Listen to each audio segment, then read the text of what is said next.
I would on the outset say that, yes, Baba is gone. But one thing is that there is what we call party structures.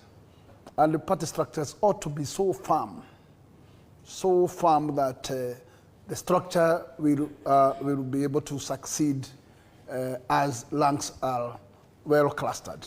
Well, whenever you have a party leader, and that particular party has a deputy party leader, automatically, if a succession is supposed to run as the structures are based on the party line, automatically the deputy party leader ought to fill the gaps of the party leader.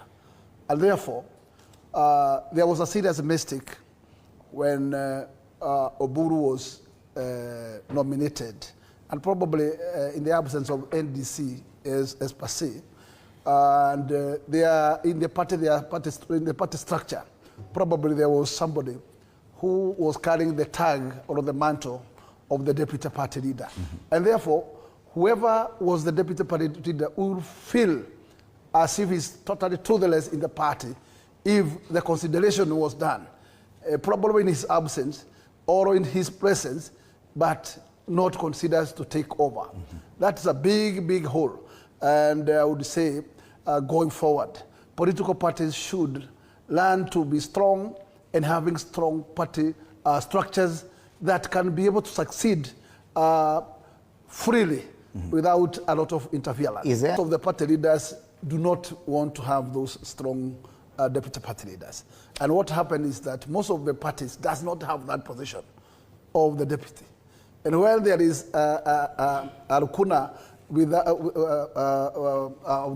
on a structure where there is no deputy leader, and probably you have two party chairmen or two deputy party leaders, there's a confusion because there is no party leader number one, party deputy leader number one or number two, and therefore it brings a confusion in terms of succession. Let us agree that, in fact, nobody was expecting Raila Odinga to pass as that came without expectation. But in fact, parties should be more strategic and more focused on its structures so that the succession cannot bring issues in the party at any time when any position of the party has a loophole. That loophole should be filled as per the structures of the party. Right. And therefore, we will be able to preempt many, many politics after.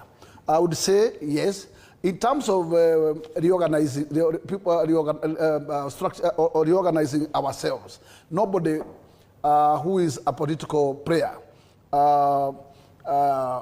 where Raila has strength, will not have to plan to replan, because Raila was a strong giant politically, and probably for those who are very close to him, in terms of numbers, he really commands numbers. Even in this city, I would also tell you that, in fact, you cannot be able to discuss and cast matters to do with the future of Nairobi politics without the element of Raila factor. Yes. The crack seems to be now appearing is the point where Raila as a giant has not left behind already a nurtured appointment in the city.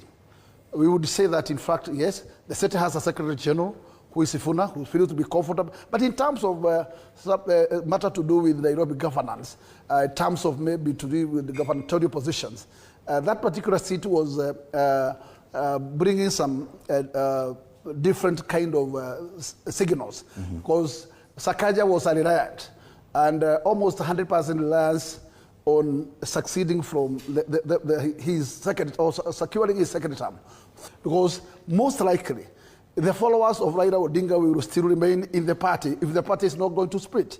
And probably, I have never counted my supporters from that particular aspect. I will still lie and creep behind from where I belong. And I will just leave the stage of ODM to be the way it is. In fact, because for sure, I have never, in my ambition, I know there is the stronghold of the ODM. It is when Raila was alive. So I was not caring whether the ODM is still in charge of the city or not. But I had my own ways on how to look for the numbers. And I will not change my route. My route will still remain. All right.